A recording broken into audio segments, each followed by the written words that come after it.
வணக்கம் ஃப்ரெண்ட்ஸ். இந்த வீடியோவில் நம்ம என்ன செய்தி பார்க்க போகிறோம்னா, சுருட்டை முடி டு மொட்டை தலை, மொட்டை ராஜேந்திரனுடைய திரை வாழ்க்கையை மாற்றிய ரசாயன விபத்து. வாங்க என்ன தகவல் அவரை பற்றி இந்த வீடியோவில் நம்ம பார்க்கலாம். முதன்முறையாக நம்ம சேனலை பார்க்குறீங்கன்னா சப்ஸ்கிரைப் பண்ணாதவங்களாம் சப்ஸ்கிரைப் பண்ணிக்கோங்க. பெல் பட்டன்ஸ் மூலமைக்கு நம்ம சேனலோட நோட்டிஃபிகேஷனை எனபிள் பண்ணிக்கோங்க. நாங்கள் போடுற வீடியோ எல்லாமே உங்களுக்கு உடனுக்குடனே வந்து சேரும். வாங்க என்ன தகவல்னு பார்க்கலாம். இயக்குனர் பாலா இயக்கத்தில் வெளியான நான் கடவுள் திரைப்படத்தில் இந்த புதிய மொட்டை தலை தோற்றம் அவருக்கு கூடுதல் பலமாக அமைந்தது. திரையுலகில் ஸ்டண்ட் மாஸ்டராக தனது வாழ்க்கையை தொடங்கிய மொட்டை ராஜேந்திரன் ஆரம்ப காலத்தில் நல்ல சுருண்ட தலைமுடியுடன் மீசையுடன் இருந்து வந்தார். தமிழ் திரையுலகில் தனது தனித்துவமான குரலாலும் மிரட்டலான வில்லத்தனத்தோடு கலந்த நகைச்சுவை நடிப்பாலும் ரசிகர்களுக்கு கவர்ந்து வருவதுதான் நடிகர் மொட்டை ராஜேந்திரன். தற்போது 67 வயதாகும் இவர் இளைஞர்களுக்கு சவால் விடும் வகையில் தனது உடலை சிக்ஸ்பேக் கட்டமைப்பின் ஆரோக்கியமாக பராமரித்து வராங்க.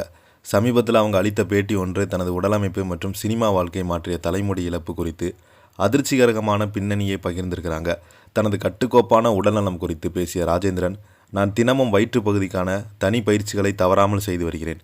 நாம் செய்யும் பயிற்சிகள் அர்ப்பணிப்புடன் சரியாக செய்தால் அதற்கான பலன்கள் தானாக நம் உடல்புல பிரதிபலிக்கும். திரையுலகில் ஸ்டண்ட் மாஸ்டராக தனது வாழ்க்கையை தொடங்கிய ராஜேந்திரன் ஆரம்ப காலத்தில் நல்ல சுருண்ட தலைமுடன் மீசையுடன் தான் இருந்தாங்க. மொட்டை தலையாக மாறியதற்கு பின்பு இருக்கும் வேதனை சம்பவம் குறித்து அவங்க கூறியிருக்கிறாங்க. ஒரு மலையாள படத்தின் படப்பிடிப்பின் போது 15 அடி உயரத்திலிருந்து தண்ணீர் குதிக்க வேண்டியதால் குதித்தாங்க. அந்த தண்ணீரில் ரசாயன கழிவுகள் கலந்திருந்தது எனக்கு தெரிய வந்தது. அதில் விழுந்த பிறகுதான் தலைமுடியும் புருவங்களும் அடித்து சொல்லப்பட்டது. அந்த நேரத்தில் மிகவும் வருத்தம் அடைந்தேன். இந்த சம்பவம் தான் என் திரை வாழ்க்கை தலைகளாக மாற்றியது.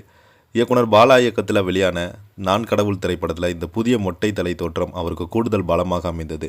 அதில் அவங்க ஏற்ற கொடூரமான வில்லன் கதாபாத்திரம் ஒட்டுமொத்த திரையுலகமே திரும்பி பார்க்க வைத்தது. மற்ற வில்லன்களிடமிருந்து இவங்க தனித்து காட்டிய அந்த விசித்திரமான குரலும் தோற்றமும் இன்று அவரை முன்னணி நகைச்சுவை மற்றும் குணச்சித்திர நடிகராக உயர்த்திருக்கிறது. இந்த செய்தியை பற்றி நீங்கள் என்ன நினைக்கிறீங்க? கீழே உள்ள கமெண்ட் பாக்ஸில் மறக்காமல் பதிவிடுங்க. இந்த வீடியோ பிடிச்சிருந்தா லைக் பண்ணுங்கள், ஷேர் பண்ணுங்கள், கமெண்ட் பண்ணுங்கள். அப்போ தான் நாங்கள் போடுற வீடியோ எல்லாமே உங்களுக்கு உடனுக்குடனே வந்து சேரும். நன்றி, வணக்கம்.